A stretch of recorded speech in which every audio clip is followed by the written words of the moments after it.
Right now, though, let's talk about which individual players for your Houston Texans must make a good first impression, particularly if they want to get a W in Indy at Lucas Oil Stadium.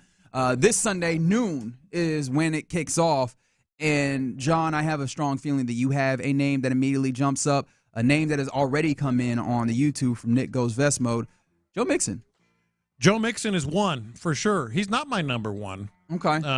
Let's go with yours. Yeah. And I know that we'll get back to Joe Mixon because Joe Mixon is an interesting answer for me. No, he absolutely is. I want to know what you and Figgy think as well because you know what they say, you can only make a first impression once. And for some players more than others, that first impression this year, it's kind of going to just sort of start the narrative. And a lot of people, once a narrative starts rolling, a lot of times, people are like, hard to break it. You got to go out of your way. There's got to be an abundance of evidence he's a blah, against. blah, blah, based on one game or based on 2 games or whatever. Hell, that's what the hell we've been talking about with Stephon Diggs. Exactly. Right? Exactly. There's a strong narrative there. I think for not PR, but narrative purposes, Dameon Pierce, if you get on the field and you carry the ball. The way that we talked about Dameon Pierce, I don't know why my brain just did not even think about that. Yeah, that's my number one. That's very fair. That's my number one. I mean, it's so obvious. It's so important. And the boys asked us this during toss this morning when we were walking into studio. I had, my answer because I said it here on the show. Who's going to be carrying the ball second? Tonight. Sunday. I think it's going to be Cam Akers. I think that depth chart was just another solid, so to speak, for Dameon Pierce. Maybe a little bit to throw the Colts off the scent a little bit, which I never buy into. They know the story. They follow this stuff more than we do. But if Dameon Pierce it does carry the ball second, let's say he gets 6 carries, because Joe Mixon is going to carry the load. Absolutely. Yeah, let's say he gets 6 carries, and he goes for 12 yards. That narrative, it ain't going nowhere anytime soon. I don't unless he runs for $180, in week 2 against the Bears or something. He's got to have a good first impression. You're right. I do wonder, and maybe this is just me being so process-driven versus results. How much of that do you think is actually the numbers themselves, or if it looks like he's actually seeing the gaps better, even if the numbers aren't there in a big way? Do you think there's a possibility for that narrative to not be as big? Maybe, but what if Joe Mixon has 18 carries for 101 yards and then he has 6 for 12? Yeah, that's a bad look. And look, I understand. I'm being in some ways devil's advocate here, and the devil don't need no advocate. But I'm for me, it's all the thing that's gotten me about Dameon Pierce. I know that the eight carries for 9 yards in the preseason was the easy stat, but for me, it was just he looked like he did not have a feel for the and way Cam Akers did the way to run behind this line, right, or in this blocking scheme, and that was the thing that got it for me. And so, if for some reason that looks different, I feel like I'll be quicker to get back into the place where I'm like, okay, cool. Even if the numbers aren't there as much, although to be 100% fair, I'm trying to envision what it looks like if you're seeing the gaps well, but also still not putting up yards. I'm trying to envision what that looks like, and I don't have a great answer for it. And let me go through the other 3 very obvious ones here, because I've got some not so obvious ones, and I want to know what you guys think who has to have a good first impression. The other obvious ones are Kenyon Green, of course. Sure. John Mechie, of course. Okay. And Titus Howard. Yes. Of course. Yes. So the obvious ones are Dameon Pierce by a mile, and then those 3 guys. Here are some not so obvious ones that I think I'm not saying it would be like make or break, but man, it would be cool if they make a good first impression. Number 1 on this list for me is Will Anderson. Yeah. We love him. We know what he's going to be. We talk about how great he's going to be. And we saw some hints of some real pass rush prowess at the end of last year. Hey, get me a sack, man. Give me a sack and 2 tackles for losses.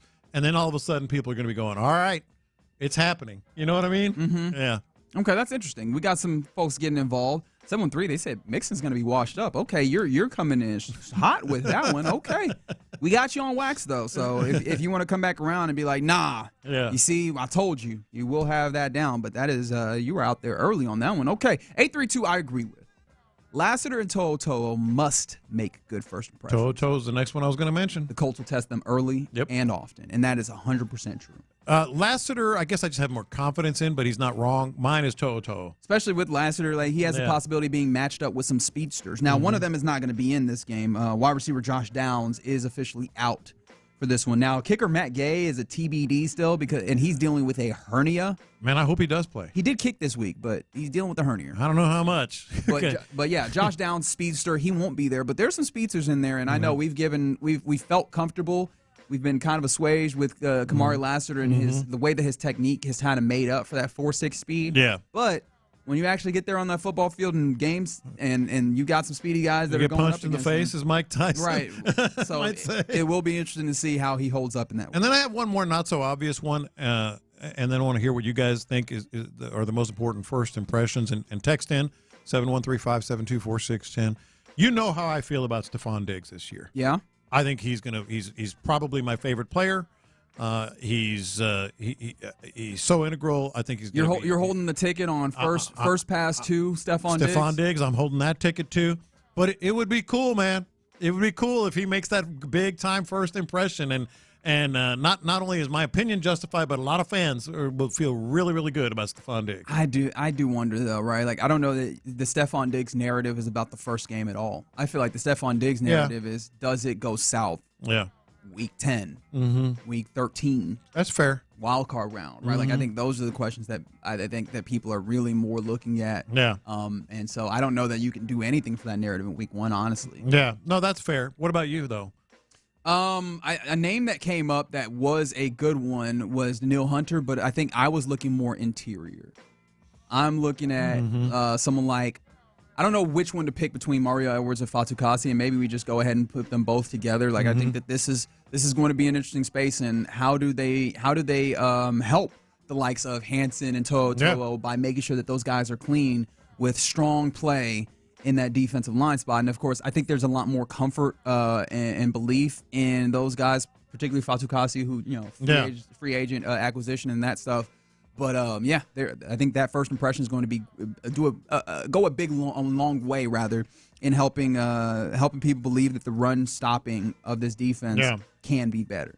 Figgy, you got anybody? Yeah, I think I got two. I think the texter who brought this up, Kamari Lassiter, I'm going to be looking at him as a first impression because I'm not too confident at the other people they got behind him. Well, that too. So if he can't handle the pressure and all that stuff, man, it's going to be a long season. Or at least the first impression will say that. Yeah. But my second person, I got to look at Jalen Petrie, man, because this is a new role. Oh, that's a good one. Yeah? This is a new role, man. He struggled. We know he struggled last season. So I want to see how what's his first impression for this new role. Not only first impression, but if it lingers, I mean, this could be his last year here. We thought that was on the table that last year might have been his last year. And then honestly, we're going to be having questions about, hey, we should have had somebody. I mean, we should have looked more in the safety market. Yeah, and there's one name in particular that you start looking at when you talk about Jeffrey Simmons, right? Now, another thing you mentioned this DB depth. If it's a little bit of a struggle situation for Jalen Petrie, what is your next answer there? Yeah, right. Because again, Miles Bryant. Yeah. Jeff Okudah. Well, at the nickel. You're talking about Lassiter. Oh, no, but that's Lassiter. I was talking about Petrie. Miles really? Bryant. Yeah. Right. I don't know. That's also another thing that is interesting to watch. Tell you what, while we're at it, Kalen Bullock. I think he's another one of those depth chart guys that is not real.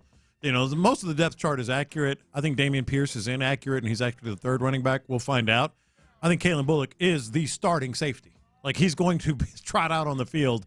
And he, his first impression is going to go a long way as well. Like, if he's going to just get picked on or, whatever, maybe beat somehow or whatever, I think Kalen Bullock would be a big one. Someone brought up Azeez. Do you think that it's like, because the question is individual players that must make a good impression. You think that's going to shift anything if Azeez maybe doesn't look like he is all the way the beast in the middle of the defense that we anticipate? Well, I think, yes, if he makes a bad first impression, yeah, that's going to go a long way. But for me, it's not even a factor. I'm just so in on what he can bring and what he will bring for this squad. But yeah, if it all of a sudden you're like, oh wow, where'd that come from? He didn't look good at all. Then yeah, could be something that could linger a little bit, and no question about it. All right, so if you want to keep sending those in, please